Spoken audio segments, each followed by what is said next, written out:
Se Jesus realmente existiu, ele nasceu numa sociedade em que manter escravos era uma antiga tradição de seu povo.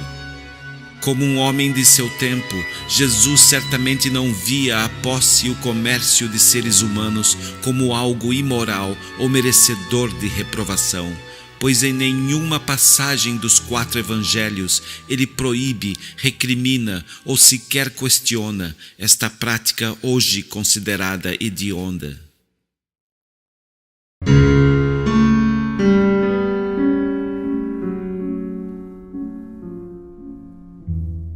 Numa de suas parábolas que trata da justiça divina, Jesus chega a descrever, sem questionar, o açoite de escravos como medida para manter a disciplina e a justiça.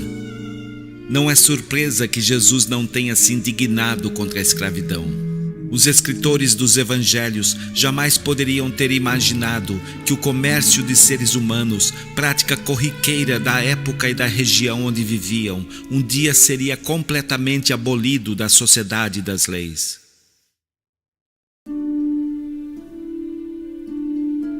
O Deus bíblico que supostamente estabeleceu rígidas leis morais para seu povo no Antigo Testamento não proibiu a escravidão. Proibiu a culinária com carne de porco, moluscos e crustáceos, o trabalho nos sábados, o divórcio, a homossexualidade, a tatuagem, a fofoca, a mágica, tranças nos cabelos, colares de ouro ou pérola e vestimentas feitas com 2 tipos de fios, mas não proibiu a escravidão. Enquanto o Antigo Testamento permite e professa abertamente a escravidão, chegando até mesmo a legislar sobre ela, o Novo Testamento enaltece a submissão do escravo como uma atitude verdadeiramente cristã. Algumas passagens do Novo Testamento contêm exortações que buscam convencer os escravos a se submeterem aos caprichos de seus senhores, mesmo dos mais cruéis.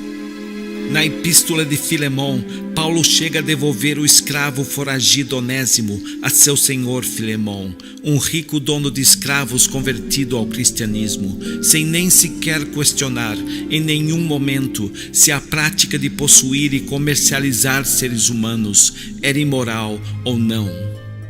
Em nenhuma passagem do Novo Testamento encontramos sequer uma linha que proíba, recrimine ou questione a escravidão, nem sequer uma linha que insinue que a escravidão possa ser uma prática desumana, imoral ou anticristã. Desde os primórdios do cristianismo até a Igreja Católica do período medieval, os cristãos raramente questionaram a escravidão. A esmagadora maioria considerava a posse, a comercialização e a disponibilização de seres humanos como uma prática corriqueira, necessária, legítima, amplamente aceita pela sociedade e autorizada por Roma. Quando o Império Romano se tornou cristão sob o comando do imperador Constantino, a escravidão permaneceu inalterada. Muitas ordens religiosas, gente do alto clero e até mesmo alguns papas possuíram escravos até o final do período medieval. A própria Igreja de Roma tornou-se a maior dona de escravos do Império Romano e tinha como prática punir com excomunhão qualquer escravo foragido. O próprio Santo Agostinho aceitava a escravidão como uma das vicissitudes da vida e a justificava afirmando que era uma prática social útil no mundo debilitado pelo pecado original. O Papa Gregório I afirmava que a escravidão era trabalho da providência e da justiça divina e orientava o escravo a aceitar com resignação seu lugar no mundo. São Tomás de Aquino ia mais longe, afirmava que a escravidão era parte da estrutura natural do universo que permitia a alguns homens exercerem autoridade sobre outros, assim como os anjos têm posições hierárquicas no mundo espiritual. Tomás de Aquino também professava o açoite de escravos como forma de justiça, correção e disciplina. Levou mais de 1000 anos para que a cristandade começasse a questionar com um pouco mais de rigor a prática da escravidão. com o pleno aval do Velho e do Novo Testamento à escravidão, o consentimento silencioso do próprio Jesus e o endosso dos teólogos mais influentes, a busca por justificativas contra a escravidão dentro da doutrina cristã se mostrou uma tarefa difícil. Foi necessário ignorar muitas passagens bíblicas ou reinterpretá-las a ponto de torná-las irreconhecíveis, incoerentes e contraditórias. Mesmo assim, em 1537, Paulo III foi o primeiro Papa a pronunciar-se contra algumas formas de escravidão, apoiando-se em vagos e genéricos princípios morais não exclusivos do cristianismo e mostrando-se muito mais preocupado em arrebanhar para a cristandade o maior número possível de pagãos do Novo Mundo.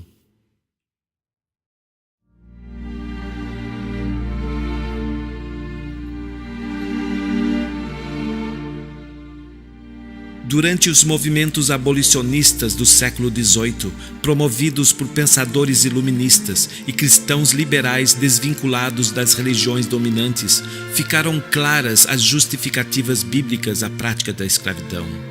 Pois os mais fortes argumentos anti-abolicionistas se apoiaram em várias passagens bíblicas e na teologia dos principais formadores da doutrina cristã. Na Itália, o cardeal Gödel, influente teólogo da Igreja de Roma, afirmou que a escravidão era compatível com a lei natural e que não quebrava a igualdade entre os seres humanos, pois os escravos retinham alguns direitos, como o direito de ser tratados com humanidade por seus senhores. Na Inglaterra, George Whitefield, famoso pastor anglicano, pregou obstinadamente a legalização da escravatura e apoiava a maioria de seus argumentos em textos bíblicos. No século XIX, Jefferson Davis, Robert Dabney e Richard Feynman são apenas 3 exemplos de americanos influentes que, apoiados na Bíblia, defenderam abertamente a prática da escravidão.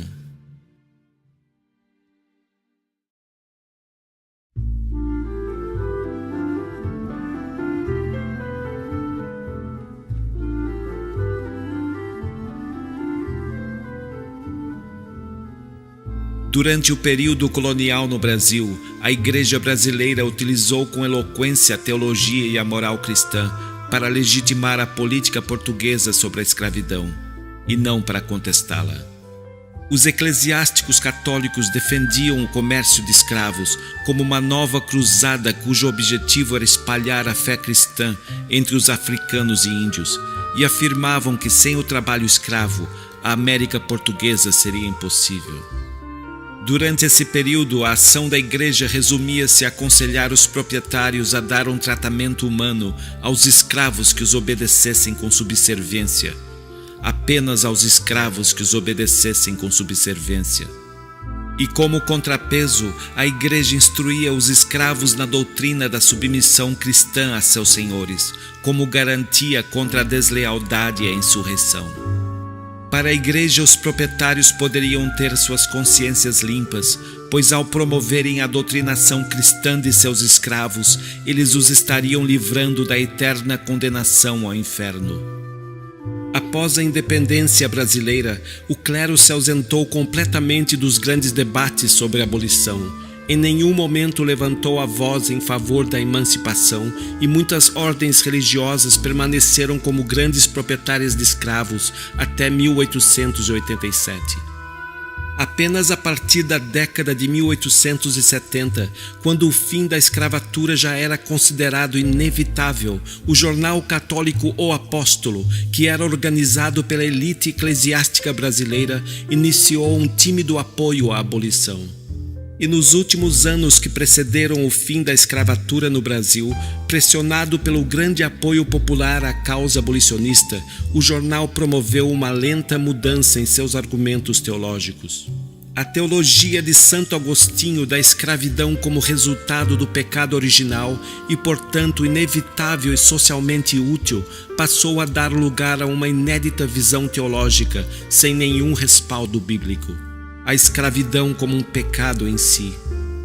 Este é um bom exemplo de como a moral cristã se viu obrigada a se adequar às mudanças de valores morais promovidas pela evolução da sociedade.